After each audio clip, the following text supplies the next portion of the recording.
And now for something very special indeed. Good grief! The world's greatest secret agent is back. He's the greatest, he's fantastic.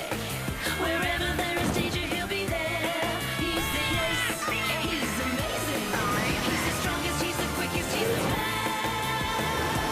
best. Danger. Never mind James Bond and Spectre and Sam Smith. That was the original and the best. After decades away, Danger Mouse and his trusty sidekick Penfold, of course, returned to our screens. 34 years, by the way, to the day after that original show was first on TV. The cartoon combined elements of James Bond and Danger Man. Remember that? Starring Patrick McGoohan. It was the kind of prequel to The Prisoner. It was hugely popular with young audiences in the 80s and early 90s.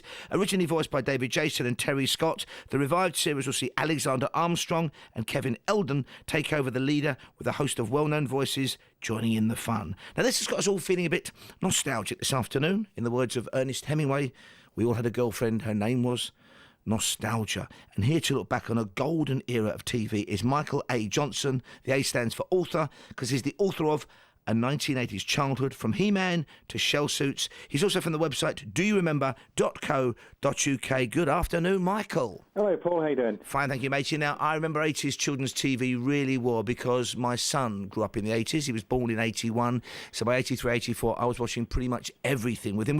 Was it your era? Were you a youngster in the 80s? I was a whippersnapper. I was born in 77. Oh, you've had a hard life. Just God, dear me. That's get terrible. The memory working at the right time there, yeah. And what were your favourites from that era? Because my son very quickly graduated to the likes of the A-Team and Chips. Oh, okay. Well, Fraggle Rock was probably my favourite, yeah. but there was so many good TV shows on then, and we were talking about Danger Mouse. I mean, that was an absolute classic and one of my favourites. The spin-off from that, Count Duckula. Remember that? The evil Count Duckula, also voiced by David Jason. Of course. I've always a very odd concept. I thought a vampire duck who's a hero. I know, it's a bit of a strange one, that, isn't it? But then so's Danger Mouse, I suppose, or Super Ted, or Banana Man, or Super Gran. There was a lot of strange superhero mixes at that time, actually, weren't there? Well, the great thing about it was as well, I think, I loved Hanna-Barbera. I loved some of the Japanese cartoon imports, and so did children everywhere. But there was something, particularly with the ones you've mentioned, quintessentially English, British about those. They were homegrown and proud of it. Yeah, and in fact, they did try and take, they did take some of the TV shows over to America, but they had to change them because it didn't quite work. So, for example, Danger Mouse was syndicated out to America, but they had to change one of the characters in there. Do you remember the henchman who was called Stiletto? Of course. Stiletto Mafioso, I think it was. And because of his Italian name and his bad nature in this, they were concerned that it might offend Italian Americans, and so they changed his name slightly.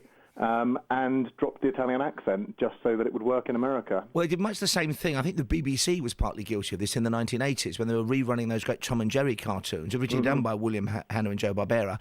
And Mammy Two Shoes, the kind of black cook, was suddenly revoiced, because that was very stereotypical, but from the 40s, was revoiced as an Irish woman, which was equally stereotypical in some ways. But they somehow thought that was better than Mammy Two Shoes.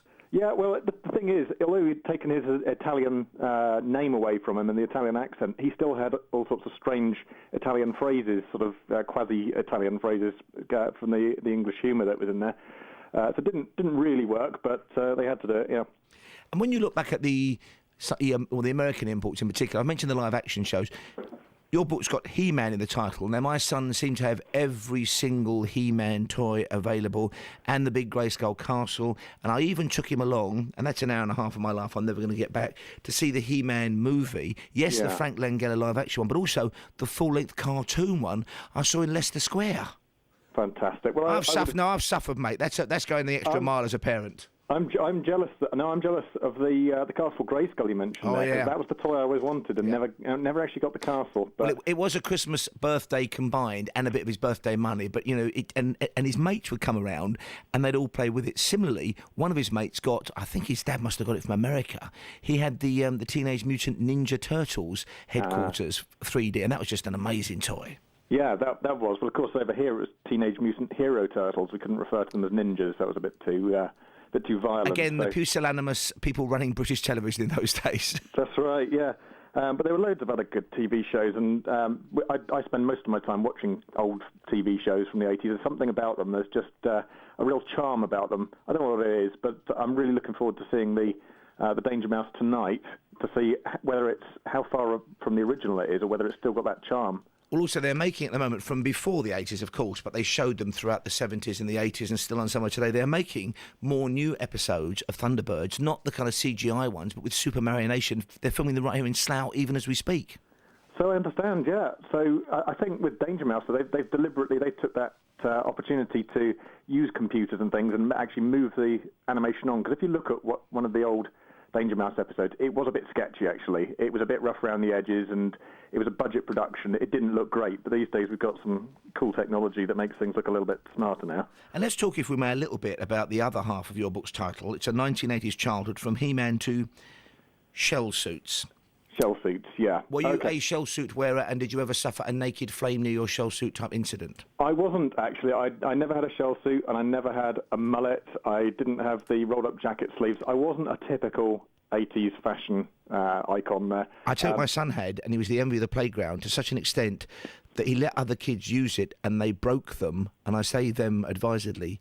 He had Reebok pump-action trainers. Ooh, snazzy, yeah. See? Hey, I was spoiling that kid, wasn't I? Certainly were. A Castle Grayskull and the Reebok punk action. Yeah. He didn't eat for months at a time, but he had those two things going for him. Because it was very much an era when that kind of sportswear crossed over, courtesy of hip-hop as well, wasn't it? But it suddenly crossed over and was mainstream fashion. And labels I'd never heard of, Aless or Elise, Fila, they weren't around in the 70s, well, they're certainly not in this country. No, well, you mentioned that strange fusion there of the hip-hop culture and the Green Goddess.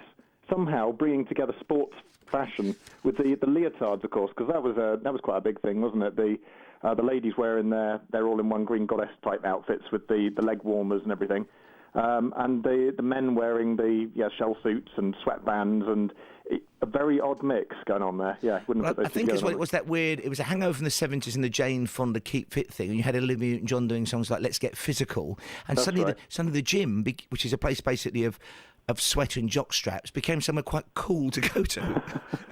I know, it's strange what captures the imagination. It could have easily gone the other way. We could all be wearing Hawaiian shirts and sporting big moustaches from Magnum PI or something. If that had been the thing, then we'd all be dressed like that. But for some reason, it was the sports fashion. Okay, now the book's a 1980s childhood, from He-Man to Shell Suits. Have you got a top 3 TV series from that blessed bygone era? The top 3 TV series. Three. Well, A-Team was a big one, obviously. Of course. And I think that's true of most people. I know, well, from my wife's perspective, she really liked Charlie's Angels as well. Yeah, that's not going in.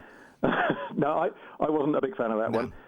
Another one that had a big influence on fashion, Miami Vice. Oh, of course. Yeah. Of course, Miami Vice, Crockett in tubs, are those ridiculous "Who Stole My Socks" suits they wore. That's it. Espadrilles, rolled-up jacket sleeves. Yeah, they had it going on, didn't they? And third? Third, I think there was 3, wasn't it? On we Charlie's have to Angels, discount. We Charlie's went- Angels, I'm not accepting. No, right. Well, Shame on you for even mentioning it. Going back to my favourite then, as the children's one, the Fraggle Rock. I love Fraggle Rock. Yeah, it was brilliant, wasn't it? Yeah. Okay, thank you very much for your time this afternoon. Great fun. Michael A. Johnson, whose book, a fantastic read, a 1980s childhood, from He-Man to Shell Suits, Danger Mouse, is back on your TV from tonight. If only this would come back. I think it was on a Thursday or Friday night. You had the boys in action, and they were boys. They seemed to live in a kind of weird fire station, and then you had cartoons inserted into it. It was a fantastic, groundbreaking bit of telly. It was the Banana Splits.